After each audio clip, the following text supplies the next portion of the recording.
नमस्ते। आज मैं आपको एक्सप्लेन करना चाहती हूँ कि न्यूमरोलॉजी एक्चुअली क्या बता सकती है और क्या नहीं बता सकती। क्योंकि न्यूमरोलॉजी को लेकर 2 एक्सट्रीम्स बहुत कॉमन हैं।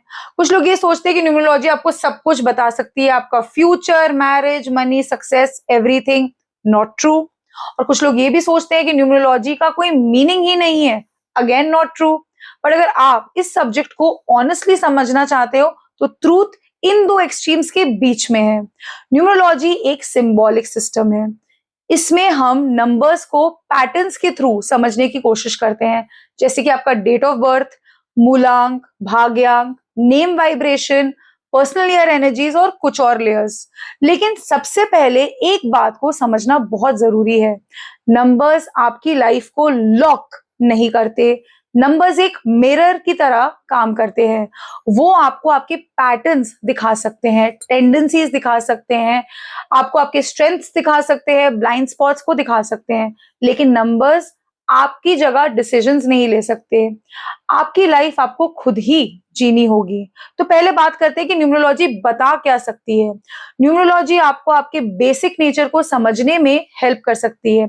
फॉर एग्जाम्पल, आप नेचुरली कैसे रिएक्ट करते हो, आप डिसीजंस कैसे ले सकते हो, आप ज्यादा इमोशनल हो कि प्रैक्टिकल हो, इंडिपेंडेंट हो या सेंसिटिव, या फिर डिसिप्लिन्ड हो। ये टेंडेंसीज नंबर्स के थ्रू समझा जा सकता है।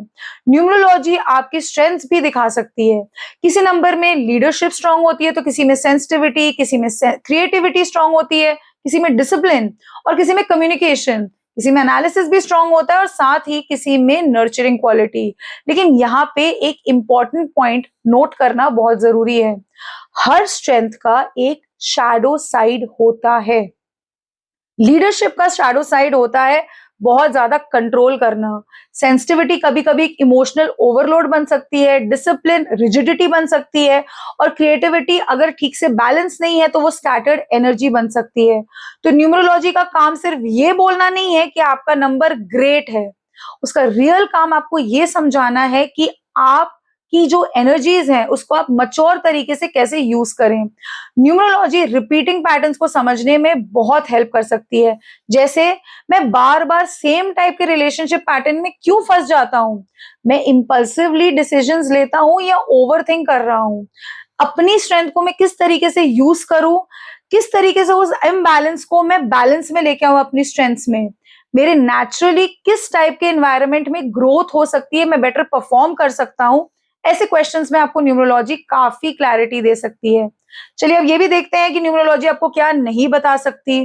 तो न्यूमरोलॉजी आपको रिस्पॉन्सिबली ये नहीं बोल सकती कि आपकी शादी डेफिनेटली इसी पर्सन से होगी, ये नंबर्स आपको डेफिनेटली रिच बना देंगे, ये नंबर्स आपके लिए अनलकी हैं तो आपकी पूरी लाइफ ही खराब हो जाएगी, या सिर्फ नेम चेंज करोगे और आपकी सारी प्रॉब्लम सॉल्व हो जाएंगी। ये एक नंबर से आपकी पूरी पर्सनैलिटी डिफाइन हो जाती है। ऐसे जो स्टेटमेंट्स हैं ये काफी डेंजरस हैं, क्योंकि ये क्लैरिटी के बजाय आपके अंदर फियर और डिपेंडेंसी को क्रिएट कर रहे हैं। न्यूमरोलॉजी को फियर बेस्ड प्रिडिक्शन सिस्टम की तरह यूज करना नहीं चाहिए।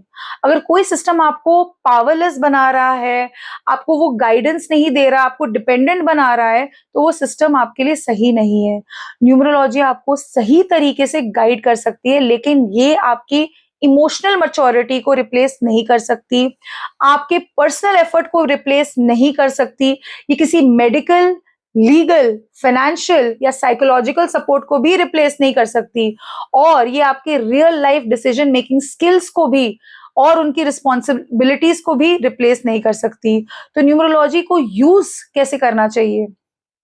अगर आप किसी न्यूमरोलॉजिस्ट के पास जाएं तो इंस्टेड ऑफ आस्किंग कि मेरा फ्यूचर क्या है, मेरा नंबर लकी है या अनलकी, मेरी लाइफ खराब तो नहीं है, आप बेटर क्वेश्चंस पूछ सकते हैं। जैसे, मेरी नेचुरल स्ट्रेंथ क्या है, मेरे ब्लाइंड स्पॉट्स क्या हैं, मैं कौन सा पैटर्न अपनी लाइफ में अगेन एंड अगेन रिपीट कर रहा हूं, मुझे अपनी नंबर एनर्जी को मच्योर तरीके से कैसे यूज करना चाहिए, मैं अपने डिसीजंस में क्लैरिटी कैसे ला सकती हूँ।